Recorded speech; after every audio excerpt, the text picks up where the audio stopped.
Now, today, I'm going to talk about something that everyone wants, or everyone says that they want. It's something that everyone wishes that they had. Some people dream for it, some people fight for it, some people never end up getting it, but some people keep themselves from it. So if you think you know what I'm talking about, type it in the chat. Type it in the chat if you think you know what I'm talking about. Winston Jonathan Herbert, you are correct. It's freedom. To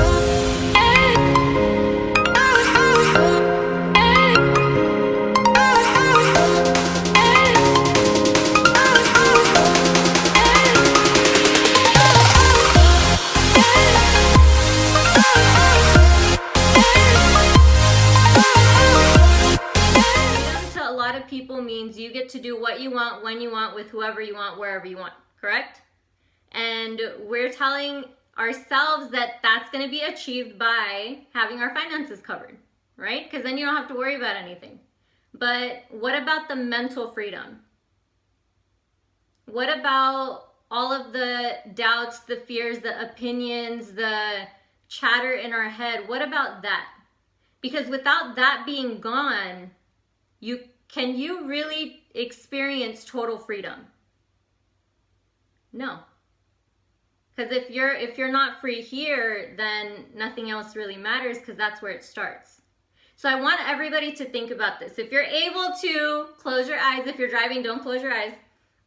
I want you to think back to a time when you were just on cloud nine. Now, it could be when you fell in love for the first time, or it could be when, you had your child or anything like that. Just think back to a time that you were just totally free on cloud nine. You had no fears, you had no doubts, you had no worries, and you were just so happy. You were just so happy, so careless. Think about that time. Now that time was total bliss. How did you feel when you experienced total bliss? Amazing, you were on cloud nine. But some people purposely take that away from themselves. And we do that because we're not free up here. So when I speak today, I'm hoping that this message is for someone and it hits somebody to where you let go of that mental cage that you have on. So I'm going to tell you a story. There was a lady that would go jogging on the beach every single day. But she would see a woman every single Sunday. She would be sitting on the beach and she'd have a few turtles and she would have a cage right next to her. And, this woman thought to herself, she's like, you know what, let me just stop and let me ask her what she's doing, because I see her here every single Sunday. So she goes up to the woman and she says, excuse me, I see you here every single Sunday. What is it that you're doing? And she said, well, I'm scrubbing off the scum and the algae off the turtle shell. It's obvious, right? And so she looks at her and she kind of smiles and she says, that's amazing, but why are you doing that? And she says, because the algae and the scum on the turtle shell prevents them from swimming at their full capacity. And it starts to corrode their shell after a while of having algae and scum on it. So she said, okay, I understand that. That makes sense. But what do you really think you're going to be able to make a difference? Because there's a lot of other turtles swimming in lakes and oceans that are never going to get to meet you or anybody nice enough like you to clean up their shell. So with all due respect, do you really think it's going to make a difference if you clean a few turtles? And so the old woman smiled and she laughed a little bit and she looked down at the turtle that she was holding. And she scrubbed off the last bit of scum and algae on it. And she said, if you ask this little guy if I made a difference for him, he's going to say I changed his whole world.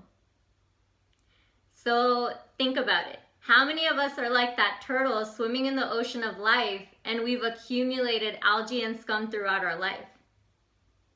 How many of us are not swimming at our full capacity because we have algae and scum on our brains? Because of other people. It doesn't even have to be because of us, but we're holding on to it. So I want you to go ahead, if there's something that you're willing to share in the chat, go ahead and type it in the chat. If not, I want you to write it down. I want you to write down at least 2 things that are algae and scum on your brain that you want to be gone. So what are some things that you feel are holding you back from going at your full capacity? Because guess what? There's going to be a majority of people in the world that we're probably not going to be able to touch just because there's so many people. But if you help 1 turtle, 2 turtles, 3 turtles, 4 turtles, if you help clean up those turtles and then they go out and help some more people, do you agree that we could probably cover a lot of ground? So now take Mr. Thomas for example. We're all the little turtles swimming in the ocean of life, and we found Mr. Thomas, and he's the person sitting at the edge of the beach cleaning up our shells. He's cleaning the algae, he's cleaning the scum, because he knows that without doing that, we're not going to be able to operate at our full capacity. And if you think about it right now, there's something in your life that you know you could be way further in, and you're just not there yet because there's algae and scum. You know that you're meant for more. You know that you were not just put here just to, be born, have babies, pay bills, and die. We know that's not what it's about. But when are we fully going to experience what it feels like to swim at your full capacity? How long are we going to keep swimming in the ocean of life with the algae and scum until we finally let somebody clean it and we're patient enough and we're able to swim fully? Oh, a couple of people in the chat. All right, okay, I get it, because it's personal. I get it.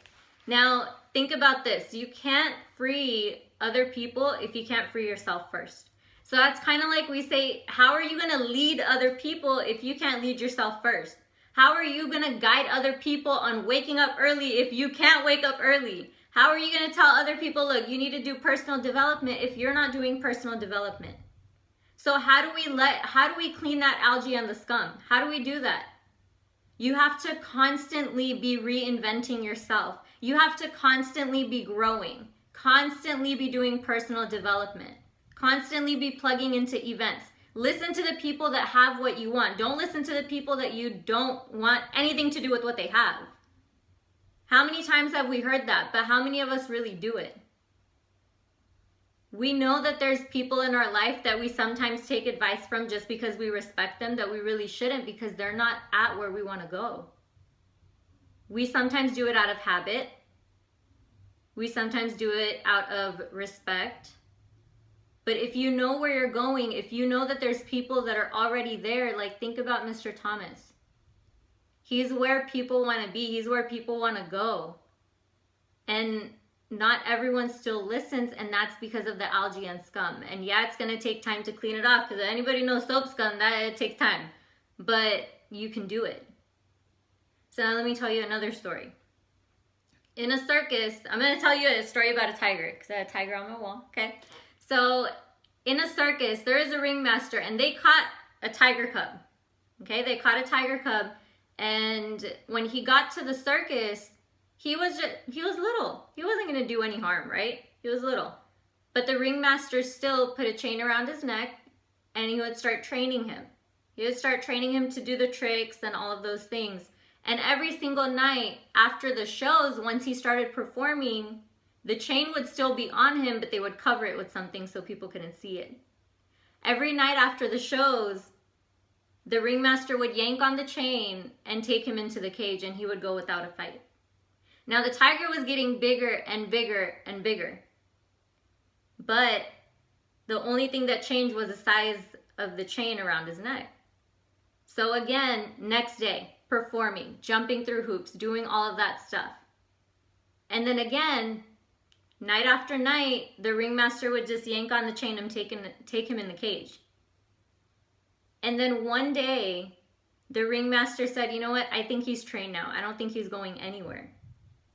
He took the chain off of the tiger after a performance, and what do you think the tiger did? What do you think he did?